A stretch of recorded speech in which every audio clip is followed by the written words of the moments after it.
Well, let's see if this is in focus. Hey everybody! So, today we're checking out the camera that is recording me right now. It is the Yi M1 or YI-M1, I would say Yi. It can be got for like $150 on eBay with both kit lenses. I have the variable kit lens, which is a 12 to 40, so 35 millimeter equivalent would be 24 to 60 on this camera, and it's actually probably a little higher since when you switch from the camera mode to video mode, it crops in. Don't know why it does, but I think most cameras have some crop. This one does seem to have a fair bit of crop. This is the macro lens. It is a fixed focus prime lens. It's a 42.5 millimeter. Yeah, 42.5 millimeter.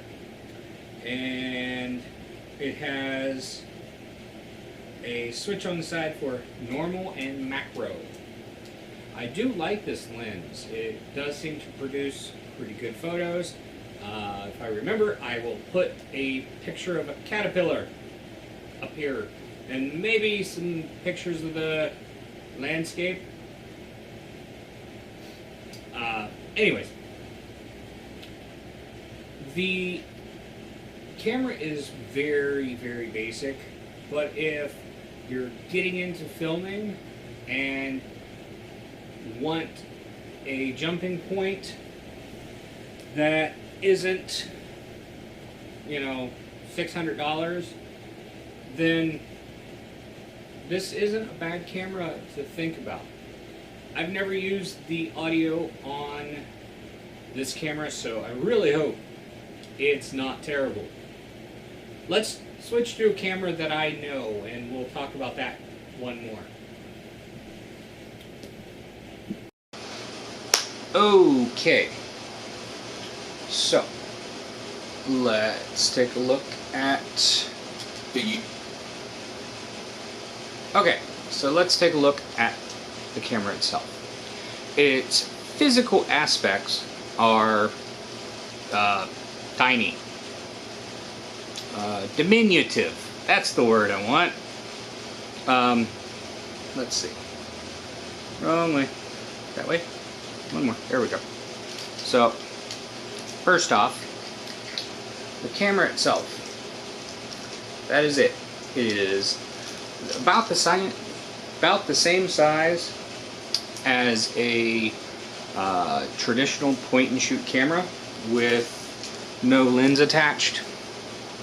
As you can see, there is the beautiful sensor. Ooh, sensorception. Anyways, I did not get a... focus, you fuck. Hey, focus.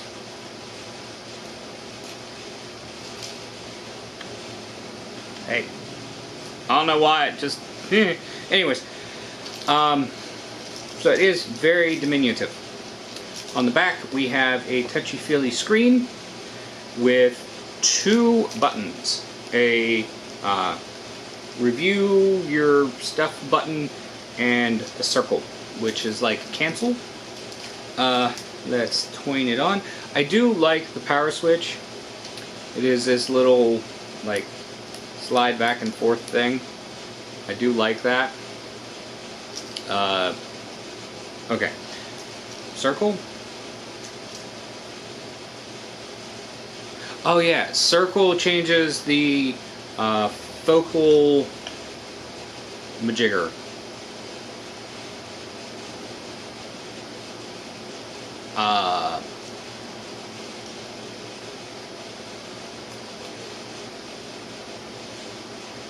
Focal majigger. I love my brain.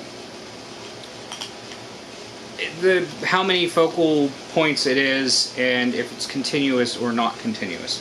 There we go.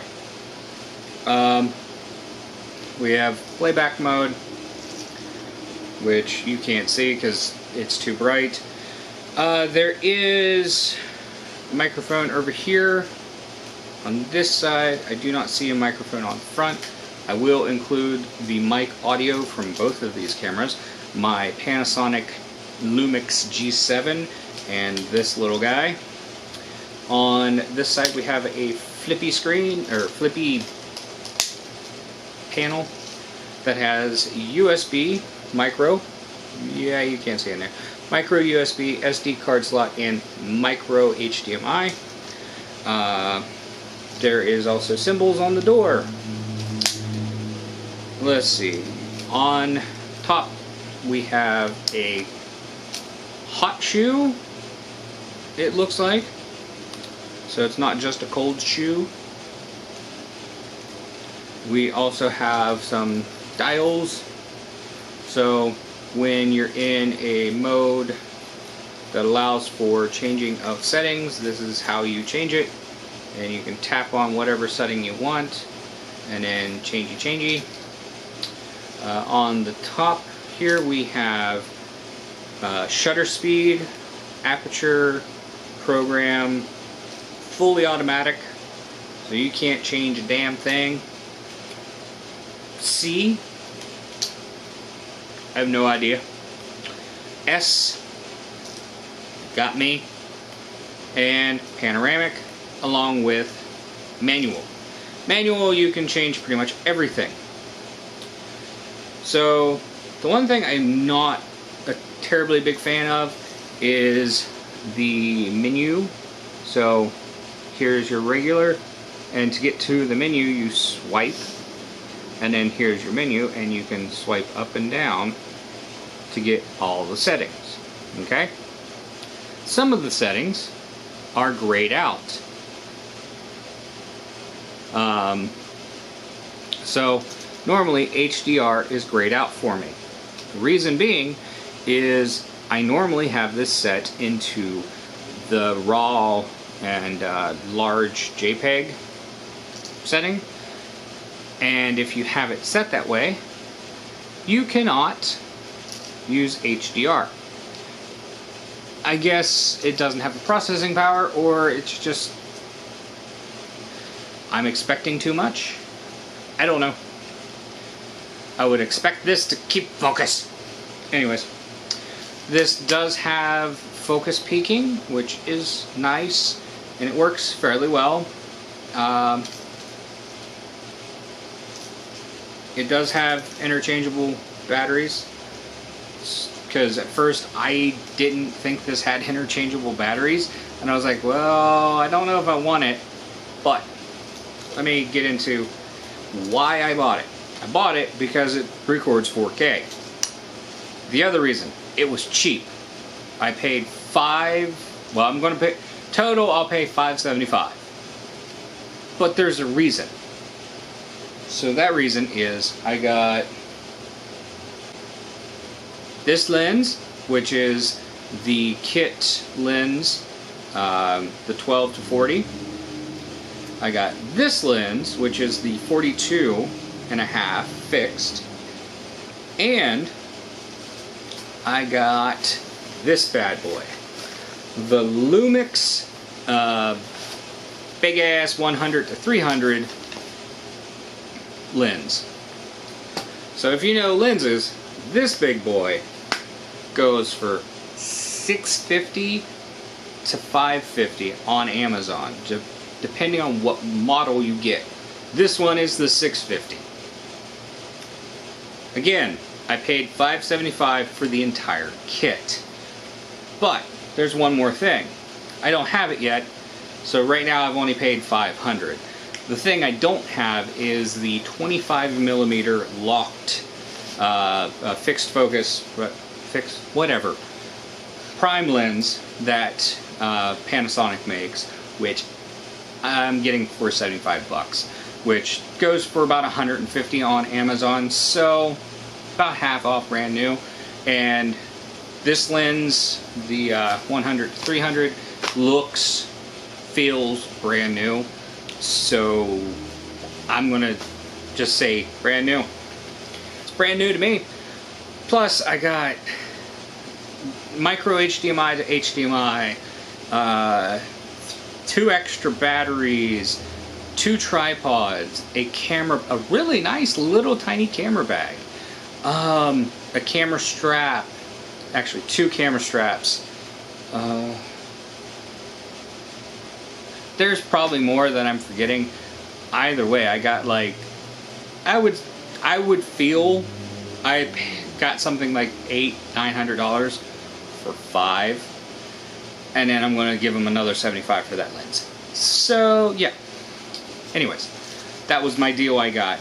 You can probably find good deals on this camera because it is camera, but it is really good if you need a basic 4K, no frills camera. Portrait-wise, I've not tested this, but there is a automatic portrait mode thing, so you can pick what settings you want, like standard, black and white.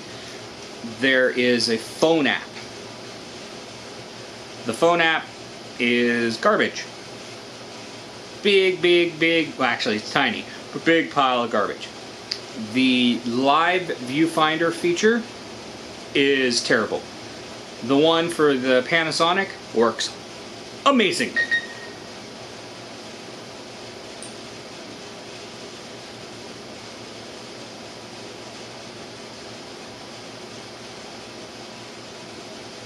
It works amazingly. The one for the Yi, it's stuttery, it's so laggy. When you tell it to take a picture, it might take a picture, it might not take a picture. It's a pain in the ass. So don't get it for that reason. Also, you can't do video for this camera on the app. Why? I have no idea. Facebook doesn't work. The only way to get all of the extra profiles for this camera to put them on here is through the app. Facebook doesn't work. That's the only way you can log in to get them. Nice. Yeah, sorry, rambly. I don't know. It's not a bad camera, as you saw.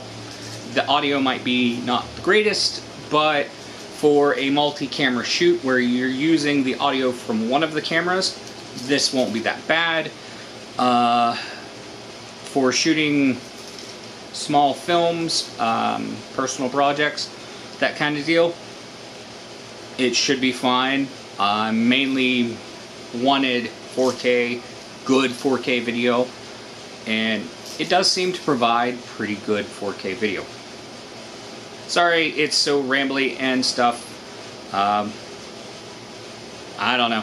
I'll end it with some pictures and video that I shot with this little guy today. Thanks for watching. Bye!